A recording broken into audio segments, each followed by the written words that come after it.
सबको, तो एक मानव है। एक कुत्ते को कितना भी पढ़ाओ, कितना भी लिखाओ, लेकिन क्षमा करना रहेगा तो वो कुछ और बन सकता है क्या? लेकिन मानव को मानव बनने में उम्र बीत जाती है, पर मानव नहीं बन पाता।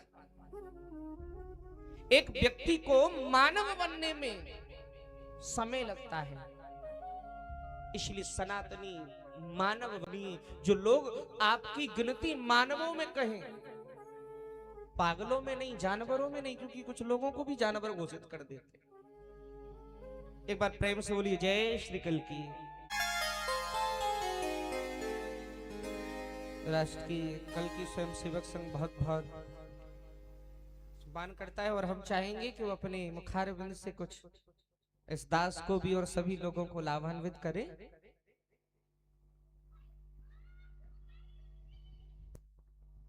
इतना शुभ अवसर है, सारे भक्त यहाँ आनंदित हो रहे हैं और इतना अच्छा कार्यक्रम चल रहा है। मैं एक तरह से बीच में विघ्न डाल रहा हूँ। मैं भाग्यशाली हूँ, यह तीर्थ भाग्यशाली है कि अब संतों के साथ साथ भक्तों का भी यहाँ पे बड़ी संख्या में आगमन शुरू हुआ। ऐसे कार्यक्रम यहाँ होते रहें। भगवान का, देवी माँ का, शिव जी का, राम जी का समय समय पर इस तरह के कार्यक्रम हो, और इस पवित्र तीर्थ का वर्णन भी मैं चाहूँगा महात्मा जी से कि आप समय निकालकर किसी दिन इस पर भी प्रकाश डालें, ताकि भक्तों को इस मनोकामना तीर्थ की पृष्ठभूमि, इसकी धार्मिक पृष्ठभूमि, इसके विषय में जानकारी मिले। ये कितना महत्वपूर्ण है, इसका क्या इतिहास है। और अच्छा भला कार्यक्रम चल रहा था, मुझे महात्मा जी ने बोल दिया, क्षमा चाहता हूँ। धन्यवाद। एक बार पुनः तालियों के साथ सम्मानजनक है। और ये कथाएं कोई बहुत भारी काम नहीं है आप लोगों के लिए। जितनी संख्या यहाँ है, अगर सब जने मिलकर मात्र 100 रुपए भी लगाएं तो ये कथा महीने में 4 बार हो, अलग अलग तीर्थों पर हो, और वहाँ पे भी आप ही सब इसके दर्शक होंगे, इसके श्रोता होंगे। और अगर आप बार बार इस चीज को सुनेंगे तो अपने बच्चों को वही सुनाएंगे जो आप सुनते हैं। अगर आप रील देखते हैं तो रील का इफेक्ट सबको पता है कितना अच्छा होता है। अब तो मोबाइल लिया और चल दिए। तो जब संस्कार की गंगा बहनी शुरू होगी तो वो जितने भी हमारे कहते हैं कॉन्वेंट स्कूल वाले, वो सब साइड हो जाएंगे। बच्चों के मुंह से हरे राम हरे कृष्ण निकलेगा, जय जय कल्कि निकलेगा।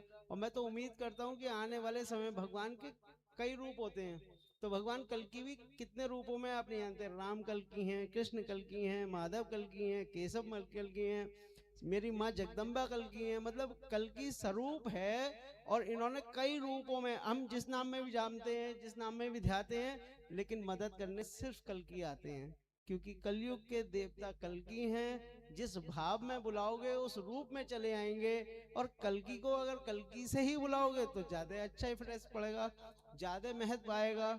अब आप बुला रहे हैं राम को, आना जो शक्ति अनूठी, तो हम कहते हैं इस 24 कोसी परिक्रमा के अंदर के 68 तीर्थ 19 कूप जो हैं, इसका सार सिर्फ इतना सा है कि अब तो अलग लग गई है, हर महीने परिक्रमा होती है, आने वाले समय में हर दिन भी परिक्रमा होगी।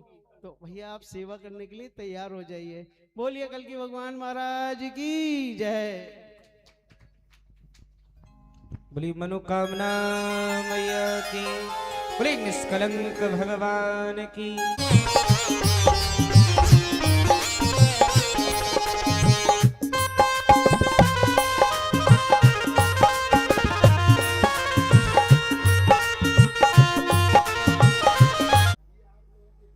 जय श्री कल्कि। संबल की सिद्ध तीर्थ, सिद्ध पीठ मनोकामना के स्थान पर आज बहुत ही सुंदर श्रीमद् भागवत कथा का श्रवण आप लोग कर रहे हैं। 12 महा 12 कथा का जो संकल्प हमारे नितिन जी ने, राकेश जी ने, इनकी टीम ने लिया है, उसमें आज कौन सा 9वीं कथा, ये बहुत बड़ा संकल्प इन्होंने लिया। जब लिया होगा तो पता नहीं इन्होंने क्या सोचा होगा कि संभल में 10-20 लोग हमारे इस आयोजन में जुट पाएंगे, नहीं जुट पाएंगे। लेकिन मैं देख रहा हूँ इतनी ठंड के मौसम में और इतने व्यस्तम समय में आप सब लोगों ने यहाँ पधार करके व्यासपीठ से, श्रीमुख से जो आप इस कथा का आनंद ले रहे हैं, लाभ उठा रहे हैं, मैं परमपिता परमेश्वर से आप सभी के परिवार के लिए, आपके लिए सुख समृद्धि की कामना करता हूँ। परमपिता परमेश्वर से प्रार्थना करता हूँ कि जिन लोगों ने, नितिन जी ने, राकेश जी ने संकल्प लिया है, इसका 12वां जब उत्सव हो तो पूरा संभल एकत्रित हो और उस उत्सव के रूप में हम इसको मनाएं। मैं अधिक कुछ न कहते हुए महाराज जी को प्रणाम करते हुए कि आप संभल में पधारे और आपने बहुत सुंदर, मैं अभी सुन रहा था मुखारबिंद से आपके, और बहुत अच्छे, हमारा ये सिद्ध तीर्थ है, मनोकामना तीर्थ, इस पर आज कथा का श्रवण आप करें, इसका आपको दुगना लाभ होगा। जय श्री कल की।